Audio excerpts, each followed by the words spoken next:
Imagine a land carved by rivers and wrestled from the sea.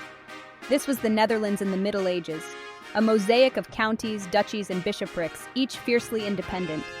Many clung to the edges of the North Sea. They were bound by trade and prone to squabble. Yet they shared a certain Dutchness.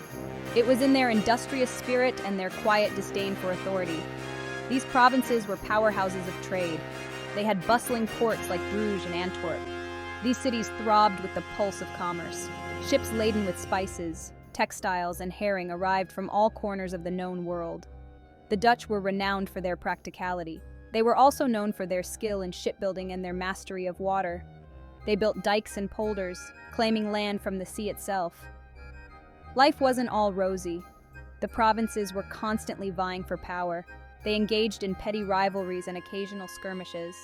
They were united only by their language and their common enemy, the sea. This fractious existence was about to change. A new power was emerging on the horizon, the Dukes of Burgundy. They had their eyes set on this patchwork of provinces. They dreamt of forging a unified and powerful Netherlandish state. The Dukes of Burgundy, with their penchant for grandeur and fine wine, saw an opportunity in the fragmented Netherlands.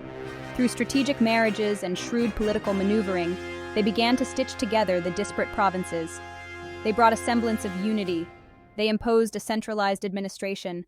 They fostered a burgeoning sense of Netherlandish identity. This newfound unity wasn't always welcomed. The proud cities, accustomed to their autonomy, bristled under Burgundian control. They resented the taxes imposed upon them. They yearned for the days of their untrammeled independence. Yet, under Burgundian rule, the Netherlands began to flourish. Trade expanded, cities grew, and a vibrant artistic culture began to blossom. The Burgundians, despite their efforts to forge a unified state, also sowed the seeds of discontent. Their centralizing tendencies, coupled with their lavish spending habits, fueled resentment among the populace. This underlying tension would, in time, erupt into open rebellion.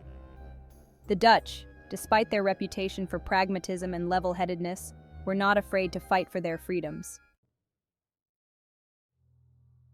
Enter Charles V, heir to the sprawling Burgundian domains. He was a man of prodigious appetites. He craved power, glory, and a world united under the banner of Catholicism.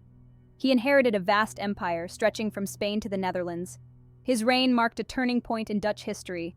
He intensified the centralization efforts of his Burgundian predecessors. He also enforced religious uniformity. These actions inadvertently fanned the flames of rebellion. The Reformation, Martin Luther's earthquake that shook the foundations of the Catholic Church, was sweeping across Europe. Its tremors were felt in the Netherlands. The Dutch, known for their independent spirit and their love of a good bargain, were particularly receptive to the new Protestant doctrines. Charles V, a staunch Catholic, saw this as a threat to his authority and a challenge to his vision of a united Christendom. He responded with force, attempting to stamp out the burgeoning Protestant movement. To fund his ambitious wars and his efforts to suppress the Reformation, Charles V levied heavy taxes on the Dutch. This, coupled with his attempts to curtail their freedoms, ignited a smoldering resentment. The Dutch, accustomed to their autonomy and their say in matters of governance, were not about to be treated like a cash cow for a distant emperor. The seeds of rebellion were sown. They were about to sprout with unexpected fury. The Dutch, known for their practicality and their love of a good bargain, were not naturally inclined towards violent revolution. They preferred to settle disputes through negotiation and compromise. But Charles V's heavy-handed tactics, his religious persecution, and his insatiable demand for taxes pushed them to the brink. The first tremors of rebellion were felt in the form of iconoclasm. Protestant mobs, fueled by religious fervor and resentment towards the Catholic establishment, stormed churches across the Netherlands. They smashed stained glass windows, toppled statues, and defaced religious paintings. It was a visceral outpouring of anger. It was also a symbolic rejection of Charles V's authority. These acts of iconoclasm sent shockwaves through the Netherlands and beyond. Amidst this turmoil, a leader emerged, William of Orange, a nobleman of remarkable charisma and political acumen. He was initially a loyal servant of Charles V. He was also a pragmatist at heart. But, appalled by the emperor's tyranny, he threw his lot in with the rebels. William of Orange, known as the Silent for his shrewd diplomacy and his ability to keep his own counsel, became the rallying point for the Dutch resistance. He was a unifying figure, a symbol of Dutch defiance against imperial oppression. The Dutch revolt against Spanish rule wasn't a sudden explosion of rage. It was a slow, simmering boil that finally reached its tipping point. The provinces, despite their shared grievances against Charles V and his successor, Philip II, were still wary of uniting under a single banner. They cherished their autonomy and were suspicious of centralized authority. It took a visionary leader and a shared sense of urgency to bring them together. In 1579, representatives from several Dutch provinces gathered in the city of Utrecht. They were determined to forge a common front against Spanish oppression. They signed a document that would change the course of Dutch history, the Union of Utrecht. This act, more than a military alliance, was a declaration of independence. It was a statement of Dutch self-determination. The Union of Utrecht wasn't just about severing ties with Spain, it was about outlining a new vision for the Netherlands. The document enshrined principles of religious freedom and self-governance. These principles would become the bedrock of the Dutch Republic. It was a bold move, a gamble against the might of the Spanish Empire. But it was a gamble fueled by the Dutch belief in their right to freedom and their determination to chart their own destiny.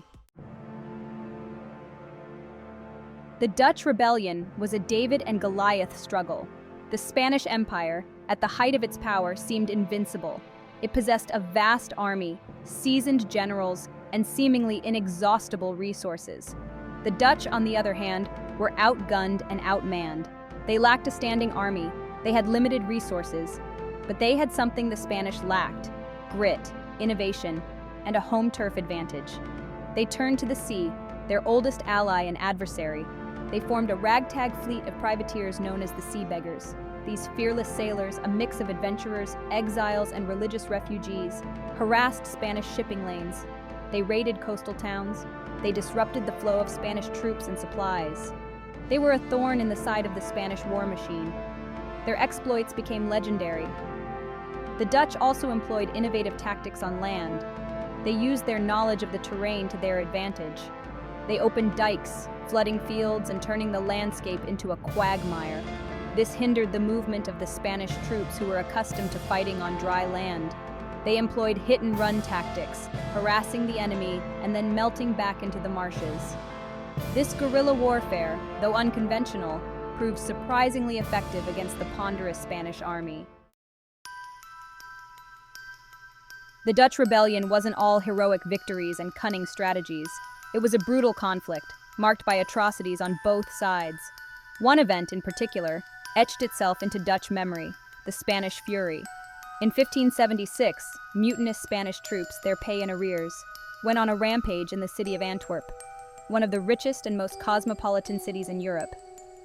The soldiers, fueled by greed and a thirst for revenge, pillaged the city for 3 days. They slaughtered thousands of civilians. They looted homes and businesses. They set fire to buildings, leaving behind a smoldering ruin.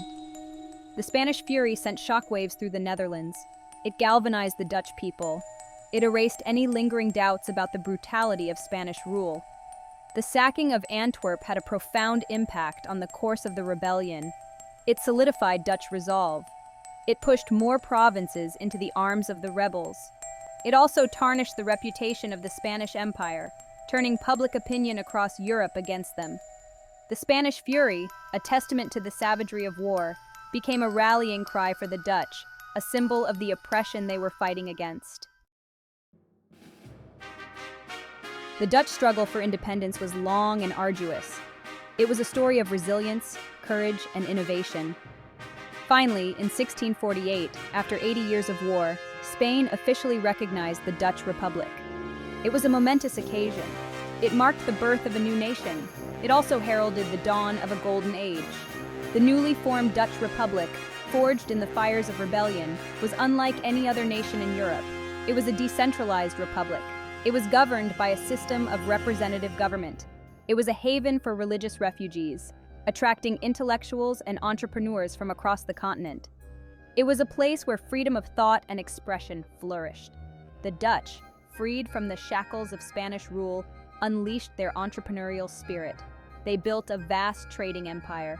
Their ships sailed to the farthest corners of the globe, bringing back exotic goods and riches. They established colonies in the East Indies, the Americas, and Africa. They became pioneers in finance, developing sophisticated banking systems and stock exchanges. The Dutch Republic, a small nation with a giant footprint, became a global powerhouse. The birth of the Dutch Republic coincided with an explosion of artistic and intellectual creativity. This period, known as the Dutch Golden Age, was a testament to the spirit of the newly independent nation. Freed from the constraints of Spanish censorship and the dogma of the Catholic Church, Dutch artists, writers, and thinkers pushed the boundaries of creativity. Dutch masters like Rembrandt, Vermeer, and Hals captured the world around them with astonishing realism and emotional depth.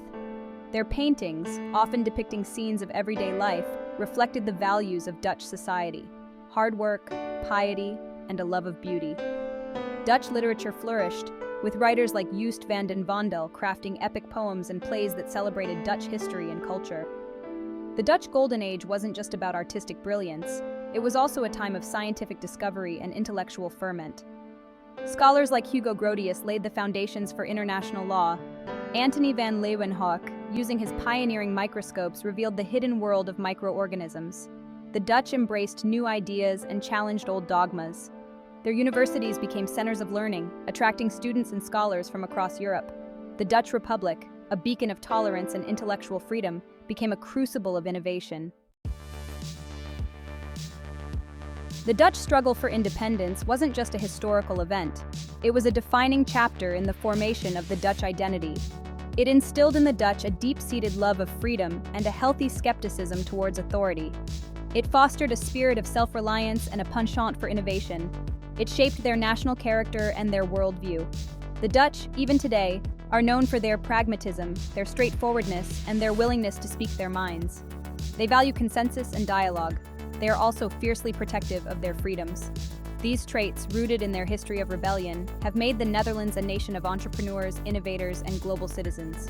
The legacy of the rebellion is also visible in the Dutch landscape. The polders, vast tracts of land reclaimed from the sea, are a testament to Dutch ingenuity and their determination to shape their environment.